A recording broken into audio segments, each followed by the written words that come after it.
E a Câmara dos Deputados aprovou na noite de ontem o projeto de lei que cria o marco legal do combate ao crime organizado. Foram 370 votos a favor, 110 contra e 3 abstenções.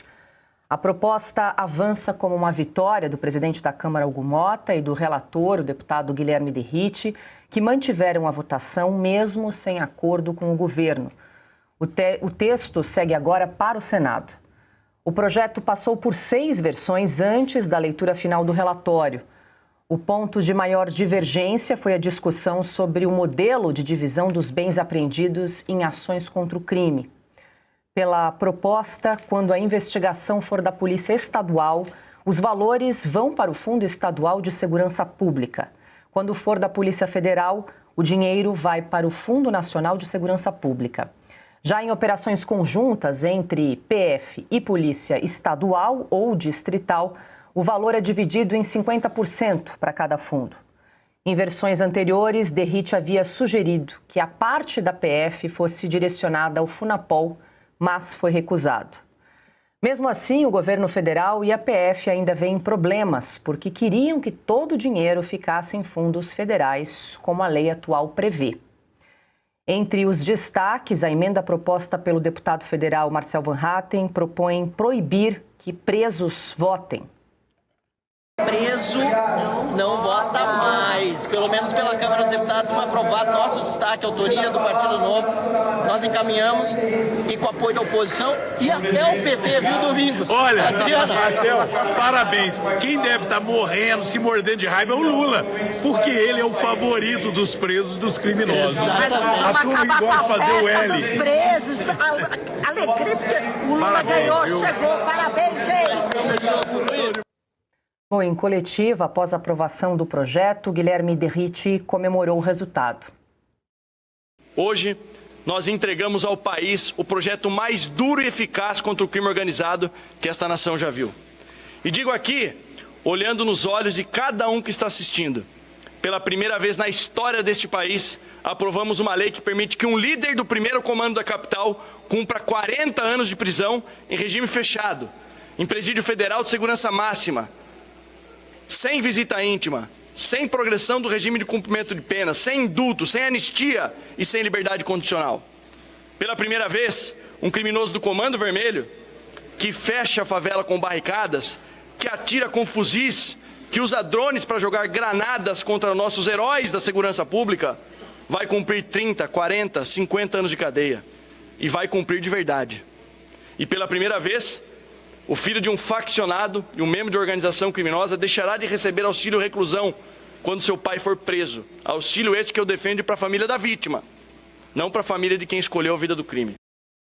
O líder do PT na Câmara, o deputado Lindbergh Farias, disse que o projeto foi desvirtuado. E houve gente de forma oportunista que quis desvirtuar aquele projeto para construir uma blindagem para setores econômicos, para gente da política também. Nós conseguimos vitórias importantes.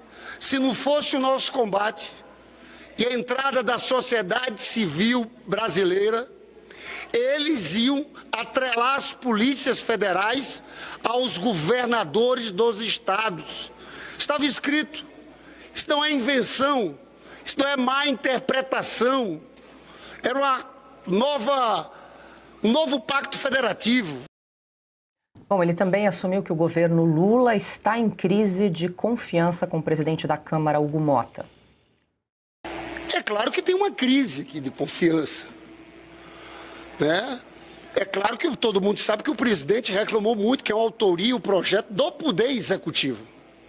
Não é a primeira vez que isso acontece. Eu estou ficando até esperto agora quando marcam sessão de Infoleg. Eu já estou... Porque foi a mesma coisa no caso do IOF. Botaram o IOF e arrumaram uma votação como aquela. Já a ministra da Secretaria de Relações Institucionais, Gleisi Hoffmann, classificou o projeto como uma lambança legislativa. O governo considera esse desfecho legislativo na Câmara dos Deputados em relação ao projeto das facções criminosas muito ruim, pela forma como ele foi conduzido e mesmo pelo resultado do relatório apresentado pelo relator. Foi de maneira assodada essa apropriação do projeto e consideramos que isso vai dificultar muito a aplicação da lei penal. Isso já era um ponto que nós colocávamos desde o início. Só que o primeiro relatório foi tão ruim que os dois pontos principais que nós tivemos que fazer o enfrentamento para não ter retrocesso foram justamente da defesa da Polícia Federal, que estava sendo submetida à decisão dos governadores, e também a alteração do projeto, a alteração da lei do terrorismo, o que teria implicações muito ruins do ponto de vista financeiro para o Brasil. O segundo relatório, da mesma forma, tirava da submissão dos governadores à Polícia Federal, mas deixava a submissão com as polícias locais. E assim foi essa lambança legislativa de apresentar 6 versões do relatório. Silvio Navarro, muito boa noite, seja bem-vinda. A gente abre o programa, claro, trazendo os destaques. Tem várias camadas aqui para a gente discutir sobre a aprovação desse projeto, né? Silvio, ontem a gente acompanhou o início da discussão. A aprovação ocorreu na noite de ontem por 370 votos a 110. Foi uma votação expressiva. Esse projeto que cria, então, um marco legal de combate ao crime organizado, uma vitória da oposição e mais uma derrota para o governo Lula, mas principalmente para a bandidagem, né, Silvio, para o crime, porque houve sim um endurecimento considerável aí das penas para vários crimes que podem agora chegar a 40 anos, mas a gente sabe que esse é um texto que ainda vai passar por modificações no Senado, a gente precisa ficar bastante atento, mas queria aí as tuas primeiras impressões da aprovação desse texto na noite de ontem. Boa noite. Boa noite, Paula, Ana, doutor Marsiglia, Piotto. Boa noite para quem nos acompanha. Aliás, Paula, parabéns pelo resumo que abre este programa completo, conciso e acho que traz todos os pontos em discussão. Talvez eu não precise entrar nas minúcias do texto que passou, porque você apresentou ele em detalhes, inclusive numa bela arte, ponto a ponto, e também depois o relator fez a exposição ponto a ponto.